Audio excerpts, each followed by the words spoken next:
Habagat muling lalakas, malalakas na ulan sa Luzon at Western Visayas. Magandang araw Pilipinas, narito na ating pinakahuling lagay ng panahon ngayong araw ng Lunes, August 10, 2026. Kung kayo ay nasa Luzon o Western section ng Visayas, kailangan nating pagtuunan ng pansin ng isang pangunahing weather system ngayong araw, ang Southwest Monsoon o Habagat. At kahit wala tayong direktang bagyo na nasa loob ng ating Philippine Area of Responsibility, sa update na ito, hindi ibig sabihin na ligtas na tayo sa epekto ng malalakas na pag-ulan. Sa katunayan, may mga lugar na maaring makaranas ng moderate to heavy rains at paminsan-minsan ay intense rainfall, lalo na sa mga lugar na nakaharap sa habagat. Kaya ngayong araw pag-usapan natin, una, alin ang mga lugar na pinaka-inaabangan sa malalakas na ulan? Ikalawa, saang posible ang flash flood at landslide? Ikatlo, gaano kalakas ang hangin at alon sa mga karagatan? At ang ikaapat, ano ang dapat nating bantayan sa mga susunod na oras dahil may isang tropical storm na nasa labas ng ating Philippine Area of Responsibility. Para naman maging laging updated ka sa panahon, i-like, i-share at mag-subscribe lang dito sa ating channel. Mga kababayan, ayon sa ating weather information ngayong araw ng Lunes, August 10, ang southwest monsoon o habagat ay nakakaapekto sa Luzon at western section ng Visayas. Ito ang dahilan kung bakit kahit walang direktang landfalling tropical cyclone sa bansa, patuloy na nakakaranas ng mga pag-ulan sa malaking bahagi ng Luzon. Ang habagat ay hindi simpleng ordinaryong ulan lamang. Kapag naging persistent ang moisture flow mula sa West Philippine Sea, maaring paulit-ulit na buhos ng ulan ang mararanasan ng ilang lugar. At dito nagiging mahalaga ang kondisyon ng lupa. At kung ang isang lugar ay nakatanggap na ng maraming ulan nitong mga nakaraang araw, mas mabilis itong maaring magkaroon ng pagbaha at pagguho ng lupa. Kaya hindi lamang natin titingnan kung gaano kalakas ang ulan sa isang oras, titingnan din natin ang kabuang rainfall accumulation at kung gaano kabasa ang lupa bago pa dumating ang panibagong mga pag-ulan. Narito ang mga lugar na pinakamalakas ang pag-ulan. Unang dapat natin bantayan ngayong araw sa lugar ng Benguet, Zambales at Bataan. Dito inaasahan ang monsoon rain dahil sa southwest monsoon. At ang impact ay maaring moderate to heavy rains na may mga pagkakataong magiging intense. Ibig sabihin hindi pare-pareho ang lakas ng ulan sa buong araw. Maaring may mga oras na tila humihina ang ulan ngunit maari itong muling lumakas dahil sa pagbuo ng mga rain bands o thunderstorm activity.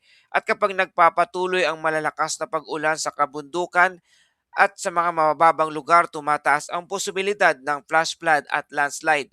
Kaya kung kayo ay nasa Benguet, Zambales o Bataan, huwag hintayin na tuluyang bumaha bago kumilos. Kung may history ng pagbaha sa inyong lugar, mas mabuting maging alerto na habang maaga pa. Para naman sa ating mga kababayan sa Metro Manila, inaasahan ang occasional rain dahil sa southwest monsoon. Hindi ibig sabihin na buong araw ay malakas ang mga pag-ulan. May possible pattern na maulap, may mga panakanakang pag-ulan at may mga pagkakataong lalakas ang pagbuhos nito.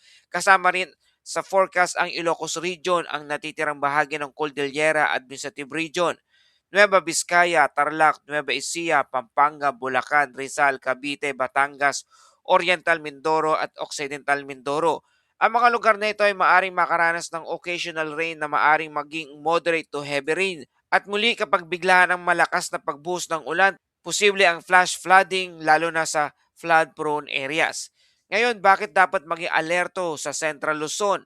Isa sa mga dapat natin bantayan ngayong araw ang Central Luzon, kasama ito sa forecast lalo na dito sa bandang Pampanga, Bulacan, Tarlac at Nueva Ecija at mga kalapit na lugar. Maraming bahagi rito ang mabababang kapatagan at may mga lugar na mabilis makaipon ng tubig kapag tuloy-tuloy ang pag-ulan.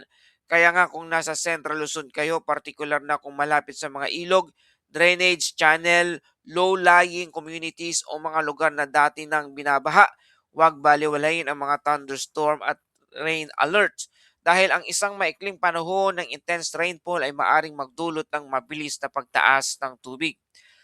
Samantala, sa malaking bahagi ng Western Luzon ang direktang exposed sa moisture ng habagat. Kabilang dito ang Ilocos Region, Zambales at Bataan at ilang bahagi ng Metro Manila at Calabarzon.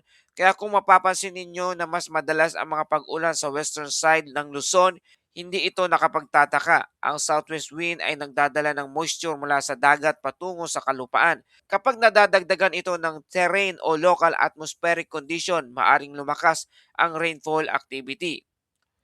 Hindi lamang sa Luzon ang apektado. Sa Western Visayas, inaasahan din ang cloudy skies with scattered rain and thunderstorm. Kasama rin rito sa pattern ang natitirang bahagi ng Cagayan Valley, natitirang bahagi ng Calabarzon, natitirang bahagi ng Mimaropa, Camarines Norte at Camarines Sur. Ang mga pag-ulan dito ay maaari ring maging moderate to at times heavy rain. Kaya kung kayo ay may outdoor activities, travel plans o biyahe sa mga lugar na ito, magandang tingnan muna ang latest local weather advisories bago bumiyahe. Para naman sa natitirang bahagi ng ating bansa, ang forecast ay partly cloudy to cloudy skies with isolated rain shower o thunderstorm. Ang pangunahing dahilan ay localized thunderstorm at kahit isolated lamang ang thunderstorm, hindi ibig sabihin na mahina ang epekto.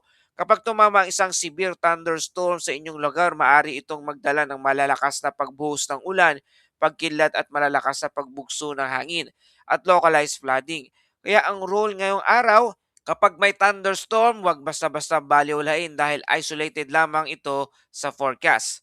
Ngayon, para naman sa hangin sa northern at western section ng Luzon, inaasahan ang strong wind at ang direksyon ng hangin ay southwest at mahalaga tandaan ang malalakas na hangin ay maaari ring mas maramdaman sa mga coastal areas, open terrain at mga lugar na exposed sa southwest flow. Kaya kung nakatira kayo malapit sa baybayin, maging maingat sa mga bagay na maaring tangayin ng hangin.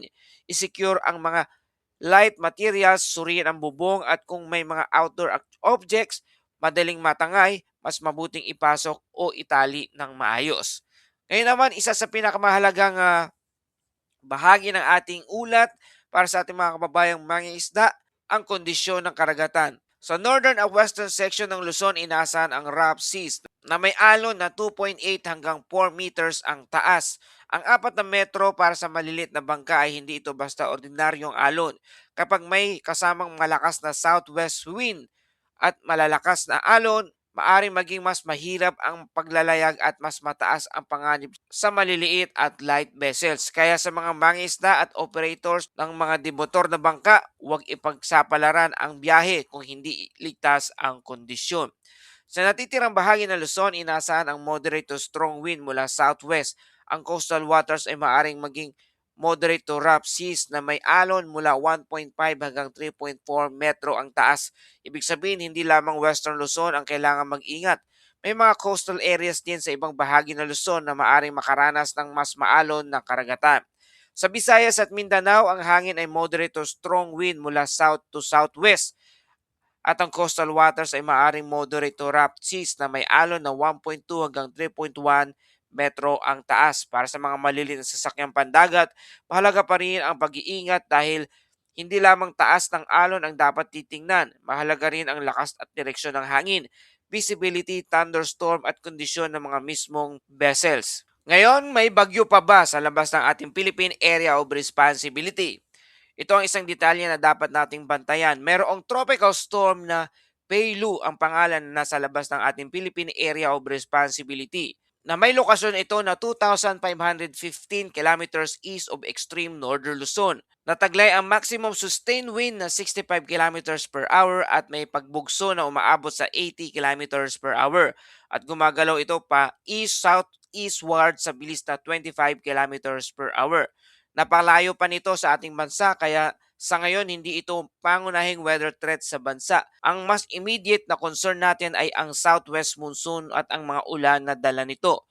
Pero bakit natin binabantayan ang bagyong Peilu? Dahil sa weather forecasting, hindi lamang kasalukuyang lokasyon ang ating tinitingnan. Tinitingnan din natin ang movement, intensity, steering pattern at kung paano maaring magbago ang sirkulasyon sa mga susunod na araw. Kaya kahit malayo ang isang tropical cyclone, minomonitor pa rin ito pero mahalagang linawin. Hindi ibig sabihin na dahil may tropical storm, Peilu sa silangan, direktang tatama ito sa ating bansa. Ang forecast track ay maaaring magbago habang nagbabago ang atmospheric pattern. At dito tayo sa isa sa pinakamahalagang mensahe ngayong araw. Kapag sinabi nating 100 millimeters to 200 millimeters ang rainfall potential sa isang period, hindi ibig sabihin na sabay-sabay itong babagsak sa isang oras. Ang mahalaga ay ang accumulated rainfall over time at kapag maraming araw nang basa ang lupa kahit hindi record-breaking ang isang bagong ulan, maaari pa rin itong magdulot ng flooding, landslide at river swelling at mud flow sa ilang lugar. Kaya sa mga komunidad na nasa paanan ng bundok o malapit sa ilog, mas mataas ang vigilance na kailangan. Ngayon, ano ang mga dapat abangan sa mga susunod na oras? Tatlo ang pangunahing dapat nating bantayan. Una, ang habagat. Kung patuloy na lumalakas ang moisture flow, maaaring manatiling maulan ang Western Luzon. Ang ikalawa ay ang rainfall accumulation. Hindi lamang isang buhos ng ulan ang mahalaga. Ang tuloy-tuloy na pag-ulan sa loob ng maraming oras o araw ay maaaring magpalala ng flooding at landslide risk. Ang pangatlo ay kondisyon ng dagat. Dahil sa malakas na southwest wind, maaaring manatiling rough ang ilang coastal waters. Sa ngayon, malayo pa ang Tropical Storm Pelu sa ating bansa. Ito ay nasa 2,515 kilometers east of extreme northern Luzon at mabilis itong gumagalaw sa east-southeastward. Kaya ang mensahe natin, monitor pero huwag mataranta. Ang weather situation sa Pilipinas ngayong araw ay higit na nakasentro sa southwest monsoon o habagat. Mga kababayan, ngayong araw ng Lunes, hindi lang ang tunay na weather concern natin ngayon ay ang habagat at ang ulan na patuloy nitong dinadala sa Luzon at Western Visayas. Tandaan, hindi kailangan may bagyo para magkaroon ng dangerous flooding. Ang habagat ay maaaring magdala ng malawakang moisture at matagal na pag-ulan. Kaya kung kayo ay nasa Western Luzon, Central Luzon, Metro Manila, Calabarzon, Mindoro o Western Visayas, manatiling alerto. Lalo na kung nakatira kayo sa flood-prone areas, landslide, at coastal areas. At para sa Tropical Storm Pelu, malayo pa ito. Patuloy itong minomonitor at sa ngayon, hindi ito ang pangunahing dahilan ng ating masamang panahon. Pero gaya ng nakasanayan natin sa weather monitoring, hindi tayo nakatingin lamang sa kung saan ang bagyo ngayon. Tinitingnan natin kung saan ito papunta at kung paano magbabago ang atmosphere at kung paano maaring maapektuhan ang ating bansa. Kaya mga kababayan, patuloy tayo maging alerto. Kung may thunderstorm, umiwas sa open areas. Kung may baha, huwag tumawid kung delikado. Kung may landslide warning, lumikas kapag inabisuhan. At kung nasa dagat, unahin ang kaligtasan kaysa biyahe. Manatiling ligtas po kayo ngayong araw. At tumako na tayo sa ating Bible verse of the day mula sa Psalms 46 verse 1. God is our refuge and strength, a very present help in trouble. Mga kababayan, sa anumang unos na dumating sa panahon man o sa buhay, may Diyos tayong masasandalan. Hindi natin kontrolado ang lahat ng mangyayari, pero maari tayo manatiling matatag dahil hindi tayo nag-iisa. At yan po ating update sa panahon ngayong araw na ito. Kung nakatulong sa inyo ang balitang ito, please like, share, and subscribe. Salamat sa iyong suporta. Ito ang Pilipinas Weather ngayon na lagi nagpapaalala, magyanda, magiligtas, mag-alerto, ingat tayong lahat.